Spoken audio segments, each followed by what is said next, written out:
जय हिंद दोस्तों, आप सभी का स्वागत है हमारे YouTube channel Credible Classes Online Tech में। और दोस्तों, जैसा कि मैंने आप सभी से कहा था, क्लास 12th के हिंदी गद्य के प्रश्न आ चुके हैं और हम लोगों को रेडी रहना है क्लास 12th के प्रश्न के लिए। जैसा कि मैंने आपसे कहा था और मैं ये लेकर आ गया हूँ ये सेक्शन 50 क्वेश्चन का एक सेक्शन गद्य का और 50 क्वेश्चन का एक सेक्शन पद्य का बनेगा। तो इनसे अगर आप पढ़ लेते तो बोर्ड आपका लगभग क्लियर हो जाएगा, खत्म हो जाएगा। ठीक है, चलिए आइए शुरुआत करते हैं। 50 क्वेश्चन है, आप लोग नोट डाउन भी कर सकते हैं और वीडियो को फटाफट देख सकते हैं और उसके बाद इसको डाउनलोड भी कर सकते हैं। ठीक है, ताकि ये हमेशा रहे और इसको सुनते रहिएगा आप लोग, ताकि बोर्ड में आपको कोई भी प्रकार की कोई परेशानी ना हो।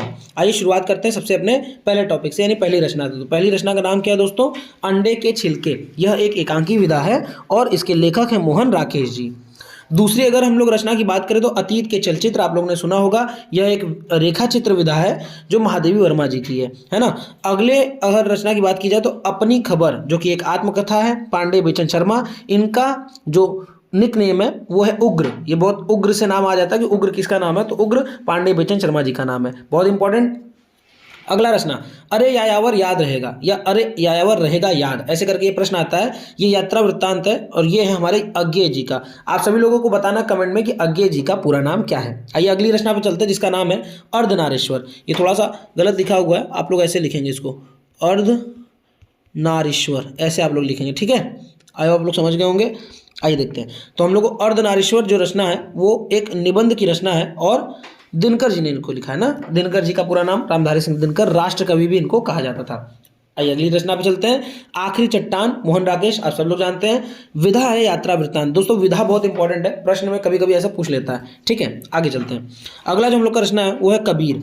और जो कबीर रचना है उसको लिखा किसने है, तो भैया उसको लिखा है हजारी प्रसाद द्विवेदी जी ने। यह एक आलोचना है। कबीर वैसे तो कबीरदास भी हैं, लेकिन ये कबीर एक रचना की नाम हो रही है बात, और ये है आलोचना विधा की, और इसको लिखा है हमारे हजारी प्रसाद द्विवेदी जी ने, है ना। जैसा कि हम लोग सब लोग जानते हैं कि कबीर जो थे वो आलोचनात्मक कवि थे भी एक प्रकार से, तो उनके ऊपर भी आलोचना लिखा गया है।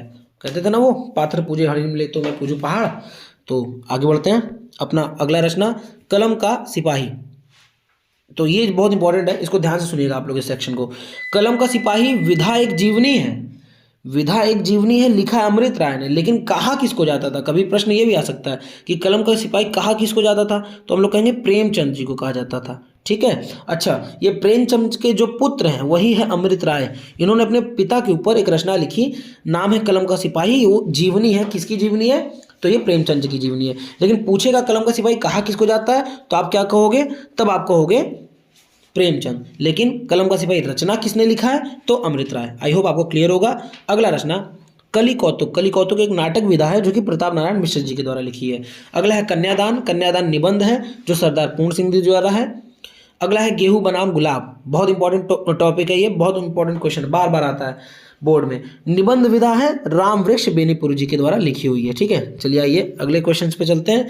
बहुत इंपॉर्टेंट, मोस्ट इंपॉर्टेंट, गुनाहों का देवता, सुधा और चंद्र की कहानी, इलाहाबाद की धरती है उपन्यास, लिखा है हमारे धर्मवीर भारती जी ने। अगला रचना चारु चंद्रलेख, उपन्यास है विधा और रामचंद्र शुक्ल जी ने लिखा है। 84 वैष्णव की वार्ता, बहुत इंपॉर्टेंट, बार बार आता है। ये एक ब्रज भाषा का गद्य है और गोकुलनाथ जी ने लिखा है। ठलुआ क्लब निबंध है, गुलाब राय जी ने लिखा है, बहुत इंपॉर्टेंट, ये भी आता है। प्रभु जी तुम चंदन हम पानी, यह भी एक निबंध विधा है जो विद्या निवास मिश्र जी ने लिखा है। थोड़ा सा एक गलत लिखा हुआ है, आप लोग याद रखेंगे। आप सबको तो आता ही होगा भाई, 12th में आप लोग विद्या निवास, यहाँ पर टाइपिंग मिस्टेक है बस। ठीक है, तो ये विद्या निवास मिश्र है। चलिए अगला हम लोग पढ़ते हैं जो इंपॉर्टेंट है, उसका नाम है दूध के दांत। जो दूध के दांत है वो नाटक है और मोहन राकेश जी द्वारा रचित है। नदी के द्वीप अज्ञेय, बहुत इंपॉर्टेंट रचना, उनका उपन्यास है। परीक्षा गुरु, बहुत इंपॉर्टेंट, पहला उपन्यास अगर आपसे पूछेगा कि हिंदी का पहला उपन्यास, तो परीक्षा गुरु किसके द्वारा? लाला श्रीनिवास जी द्वारा रचित है। अगला नहुष की बात की है, नाहुष लिखा है, गलत लिखा है, नहुष होगा। नहुष एक पहला नाटक है, किसके द्वारा? गोपाल चंद्र गिरधर दास जी द्वारा। ये बहुत इंपॉर्टेंट इसलिए हो जाता है दोस्तों, अगर आपसे पूछेगा कि हिंदी का पहला नाटक कौन सा, तो आप क्या कहोगे? आप कहोगे नहुष है। ठीक है, कौन लिखा है? तो लिखा है किसने? गोपाल चंद्र गिरधर दास। देखो ये जो थे ना, ये भारतेंदु हरिश्चंद्र जी के पिता थे। है ना। तो ये हम लोग याद रखेंगे, ये एक नाटक इन्होंने सबसे पहला लिखा। अगली रचना की बात अगर हम लोग करें तो वो है कामायनी, बहुत इंपॉर्टेंट महाकाव्य है, जयशंकर प्रसाद जी द्वारा रचित है, बहुत इंपॉर्टेंट क्वेश्चन है, बार बार आता है। बात करें जाए तार सप्तकों की, तो प्रथम तार सप्तक है 1943 में अज्ञे जी द्वारा, सच्चिदानंद हीरानंद वात्स्यायन अज्ञे जी द्वारा तार सप्तक। दोस्तों हुआ क्या, 1943 से एक विधा शुरू हुई, विधा उसका नाम होता तार सप्तक, यानी 7 कवियों का एक सम्मेलन होगा और 7 कवि मिलकर जिस रचना को प्रकाशित करेंगे उसको कहा जाएगा तार सप्तक। तो ये बहुत इंपॉर्टेंट है। और जो पहला तार सप्तक था वो 1943 में किसके द्वारा, तो हम लोग याद रखेंगे अज्ञे जी द्वारा। तो पहला 1943 में था, ये बहुत इंपॉर्टेंट है, ठीक है। दूसरा अगर बात किया जाए तो 1951 में, फिर उसके बाद 1958 में, 1958 में नहीं माफ़ कीजिएगा 59 में, पहला 1943, फिर 1951, फिर 1959 और फिर 1979। हिंदी में 1943, 1951, 1959 और 1989। इसका संबंध ऐसे है तो आप ऐसे याद कर सकते हो। देखो 43 है, एक बार मैं फ्रेश लिख देता हूँ, ध्यान से देखिएगा सब लोग ना, माफ़ कीजिएगा, ध्यान से देखिए सभी लोग। सबसे पहला 1943, तो दोस्तों 43 में 8 जोड़ दो, 8 जोड़ दो तो 1951 आता है। अब 1951 में फिर 8 जोड़ दो तो 1959 आता है। अब 1959 में 20 जोड़ दो, तो पहला आपको याद रखना है 43, 20 जोड़ोगे तो 1979 आ जाएगा, वेरी सिंपल। तो ध्यान से देख लीजिए, 43 उसमें 8 जोड़ोगे 51, उसमें 8 जोड़ोगे 59 और उसमें 20 जोड़ दो तो 1979। तो 4 तार सप्तक है, पहला बहुत इंपॉर्टेंट है। बाकी का पूछ सकता है आपसे सन, तो सन मैंने बता दिया, सन का ट्रिक भी बता दिया, वेरी सिंपल।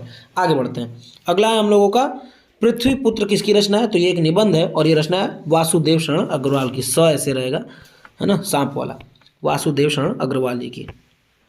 अगली हम लोग की रचना क्या है भाई, अगली रचना है प्रेम सागर लल्लू लाल, बहुत इंपॉर्टेंट, खड़ी बोली का क नहीं होगा, ख होगा, खड़ी बोली का गद्य है ये, ठीक है। आगे बढ़ते हैं। अगला है पैरों में पंख बांधकर, पैरों में पंख बांधकर एक यात्रा वृत्तांत है, रामवृक्ष बेनीपुरी जी द्वारा। बाण भट्ट की आत्मकथा एक उपन्यास है, आचार्य हजारी प्रसाद द्विवेदी जी के द्वारा। भारत जननी नाटक है, भारतेंदु हरिश्चंद्र जी द्वारा। भारत दुर्दशा भी एक नाटक है, भारतेंदु हरिश्चंद्र जी द्वारा। भूत के पांव पीछे, बहुत इंपॉर्टेंट निबंध है, हरिशंकर परसाई जी द्वारा। भूले बिसरे चेहरे रेखा चित्र है, कन्हैया लाल मिश्र प्रभाकर जी के द्वारा, बहुत इंपॉर्टेंट है, याद रखिएगा इसको भी। अगला क्वेश्चन मेरी असफलता है, देखो इसमें बहुत इंपॉर्टेंट प्रश्न को ही मैंने लिया 50 सबसे मोस्ट इंपॉर्टेंट जो बार बार आते हैं। मेरी असफलताएं आत्मकथा है, बाबू गुलाब राय जी द्वारा। मैला आंचल फणीश्वर नाथ रेणु उपन्यास है विधा में। रसज्ञ रंजन, थोड़ा सा गलत, ऐसे ही होगा, रसज्ञ रंजन आलोचना है, महावीर प्रसाद द्विवेदी जी के द्वारा, याद रखेंगे। फिर रस मीमांसा, होगा, रस मीमांसा क्या निबंध है, रामचंद्र शुक्ल जी द्वारा। राजा भोज का सपना कहानी विधा है, शिव प्रसाद सितारेहिंद, तो ये एक राजा थे, राजा शिव प्रसाद, बनारस के राजा थे राजा शिव प्रसाद सितारेहिंद, तो इनकी रचना है, याद रखेंगे। आगे बढ़ते हैं। अगली जो हम लोग की रचना है वो है रूपक रहस्य, जो श्याम सुंदर दास जी द्वारा है। तो कैसे याद कर सकते हो, र और र, रूपक रहस्य, श और स मतलब एक जैसा है ना, तो हम लोग याद रखेंगे इसको, ठीक है। तो इससे हम लोग याद रखेंगे भाई। चलो आगे देखते हैं। तो रूपक रहस्य किसका है, श्याम सुंदर दास जी द्वारा। लहरों के राजहंस, बहुत इंपॉर्टेंट नाटक विधा, मोहन राकेश जी द्वारा। शेखर एक जीवनी अज्ञे जी द्वारा, एक उपन्यास विधा। सूरज का 7वां घोड़ा, है ना, ऐसे रहेगा, सूरज का 7वां घोड़ा एक उपन्यास है, धर्मवीर भारती जी के द्वारा। सेवा सदन एक उपन्यास है, प्रेमचंद जी के द्वारा, इनकी बहुत सारे गबन गोदान सेवा सदन कर्मभूमि रंगभूमि ये सब उपन्यास प्रेमचंद जी द्वारा। हिंदी साहित्य का इतिहास एक इतिहास वृत्तांत विधा है, जो रामचंद्र शुक्ल जी के द्वारा लिखी गई है। आइए आगे चलते हैं। अगला जो हम लोग का प्रश्न है वो है मानसरोवर। मानसरोवर भी एक ऐतिहासिक ग्रंथ है जो प्रेमचंद जी द्वारा रचित है ना। फिर याद रखेंगे पर्दा, पर्दा यशपाल जी द्वारा एक कहानी है, बहुत इंपॉर्टेंट है, हर बार पूछा जाता है इससे प्रश्न, ठीक है, तो याद रखेंगे। अगला प्रश्न है शतरंज के, ये श हो जाए शलजम वाला, शतरंज, शतरंज के खिलाड़ी, तो शतरंज के खिलाड़ी कहानी विधा है प्रेमचंद जी के द्वारा। वसीयत, ये भी गलत लिखा है, वो सब पे बड़ी मतलब सीयत, ठीक है, आप लोग इसको ध्यान मत दीजिए, आप ध्यान रखिए कि आपको एक्चुअली में रचना क्या है आपकी, है ना, उस पर ध्यान रखिए। बाकी ये सब तो आप लोग को क्लियर होगा ही। वसीयत, स पे बड़ी की मात्रा, वसीयत एक कहानी है प्रेमचंद जी के द्वारा लिखी हुई।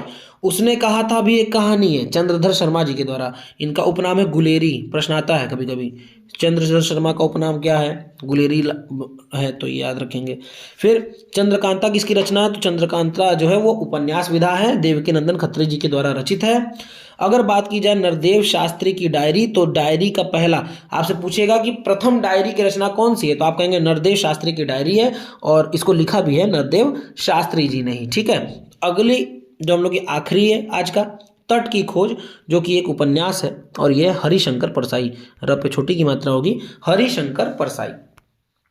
तो आई होप आप लोगों ने वीडियो पूरा देखा होगा। इसका स्क्रीनशॉट ले लो, नहीं तो वीडियो को पॉज कर करके आप सभी लोग क्या करोगे, आप सभी लोग इसका नोट्स बना लोगे। ठीक है, वीडियो को पॉज कर करके आप इसका नोट्स बना लोगे और सभी लोग याद रखोगे, और वीडियो को अगर डाउनलोड कर लोगे तो आप सभी लोगों को क्या होगा, आप सभी लोग को आराम से इसको जब भी सोते समय या कोई काम कर रहे हो, है ना, तो उसको आप इसको सुन सकते हो, दिमाग में बैठ जाएगा। अभी भी बहुत दिन है, 10-15 दिन बचे हुए बोर्ड के पेपर में, 2024 बोर्ड में, तो आप लोग अच्छे से पढ़ लीजिए।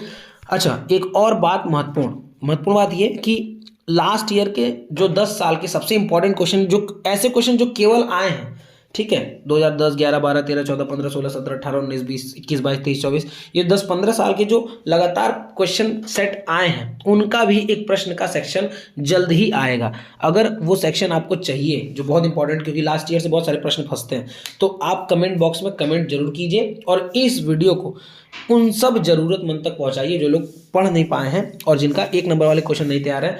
तो होता क्या दोस्तों, 1 नंबर वाले अगर क्वेश्चन आपके तैयार होते हैं तो इन नंबर हिंदी में बहुत अच्छे से आ जाता है, यानी 90+ भी आप नंबर आराम से इसमें गेन कर सकते हो। लेकिन करना क्या है, करना कि 1 नंबर वाले क्वेश्चन आपके सही होने चाहिए। तो इसके लिए ये वीडियो बन गई भाई, ध्यान रखिएगा सब लोग, खूब ढेर सारे इसको शेयर कीजिए अपने दोस्तों से, जिनको जिनको इसकी ज़रूरत है। ठीक है, चलिए मिलते हैं हम लोग नेक्स्ट वीडियो में। जैसा कि मैंने बताया, सभी इंपॉर्टेंट क्वेश्चन का एक सेक्शन आपको मिलेगा, लेकिन कब मिलेगा, जब आप कमेंट करेंगे और आपको उसकी आवश्यकता होगी तो। ठीक है, ये आपके ऊपर डिपेंड करता है। जितना हो सके इस वीडियो को फैलाइए, और भी बहुत सारे टॉपिक्स और खास तौर से पेपर्स को आपको दिखाया जाएगा इस चैनल पर।